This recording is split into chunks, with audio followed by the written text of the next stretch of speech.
Mr. George Russell, why is it every time you guys come to Montreal, you bring the rain? I don't know. I think being British, we bring it with us, but it's Keep your darkness. what I love. The fans are still out there in full force.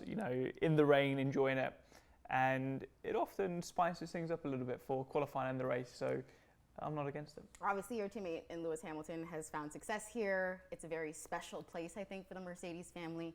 For you, how come this place, Montreal, Canada, is so special? Yeah, I think as a team, the cars generally work really well around this circuit. So it's been a couple of years since Mercedes has won here, so we need to try and change that this weekend, and we're definitely making progress. But I think the whole team love coming to Montreal. I think the atmosphere from the fans, the city's beautiful. We all went running this morning in the park, and it's just like a beautiful place to be. So I think when you've got this energy and everyone in good spirits, it's the small things, but it makes a difference for the performance in the weekend. It feels like this year is a lot more exciting than most, and I think it's because there's so much anticipation for what the next 5-6 years. Obviously, sustainability has now become a direction when it comes to F1. Changes now. What excites you the most as a driver about just where this landscape is headed? I feel really privileged to be in Formula One in this time because there's so much focus on the sport as a whole. I think we're doing so many great things, as you mentioned, with sustainability. We're going to biofuels in 2 years' time or a year and a half time, going towards more electrification with the engines. What we're doing, diversity and inclusion. I think Mercedes, along with Formula One, were really at the forefront of change, or Mercedes especially within the sport. And we really notice the difference having such a diverse workforce within, bringing so much great contribution to the team. It's been really amazing to see over these couple of years. And then also from the social media perspective and everything the sport is doing from an entertainment point of view. We go to these races in Miami, Vegas, Montreal, Silverstone, Australia, and there's such a hype around the sport. And this is awesome, and it's only going in one direction. So I'm excited to be here right now, but I'm excited for the journey in the coming years. When you think about yourself, though, change is happening a little bit more intimately with changes with your team, but then you kind of step more into the forefront. How have you been able to navigate just this chapter of your career and kind of having more autonomy in that way? Yeah, I think as you grow with your team, as yourself, as an individual, I feel like I started in Formula One yesterday, but I think I'm almost at 120 races now in Formula One, and it's flying by. These couple of years have been challenging for us as a team. Mercedes, won 7 years in a row or 8 years in a row. I can't even remember the exact number now. And we finished third in 22, second last year. We were hoping to continue on that path to fight for the championship this year. It's been more challenging, but we know how strong our team is. We've got so many great and talented individuals who are going to help us bring Mercedes back to the forefront, whether that's into next year.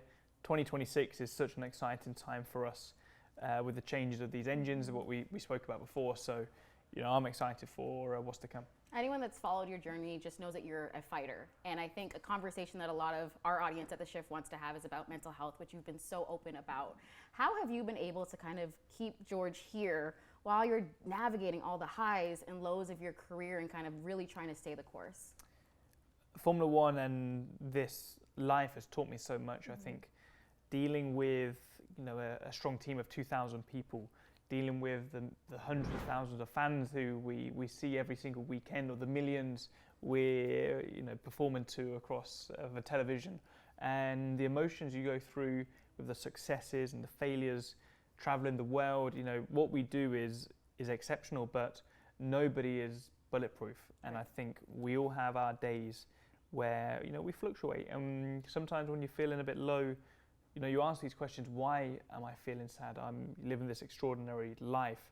Why am I having an off day? What's going on? And since I started digging into this, and it started because I wanted to find more performance for my racing. Right. But I soon understood that this was really helping me in my personal life to be happier, to understand my psychology and how to get more out of myself on a day-to-day basis, and in turn that ended up helping my performance. So, you know, I've been so fortunate to have that chance to talk to a professional, to, you know, dig deep into what it is I need. You know, we're all different, and if you get that chance, I really recommend it. And lastly, we were just upstairs talking to a crowd from the Big Brothers and Big Sisters organization here in Canada. Mentorship is something that's just so important. When you think about the mentorship that has helped really push you to where you are right now, I know parents means a lot to you, and what they've done for you.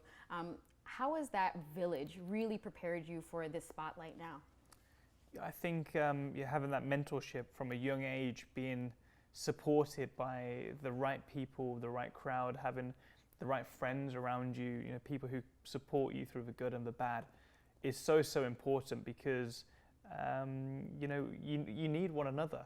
You know, as I said before, nobody is bulletproof, and we all go through highs and lows. And if you have somebody on the other side who can feed off when you're feeling down and they're on a good moment, and vice versa, you know, you can achieve so much together. And I think this is why I feel it's, you know, really important to have these organisations, and to really help mould these kids from such a young age. Well, George, thank you for your time. Thanks and so best much. of luck this weekend. Thank you.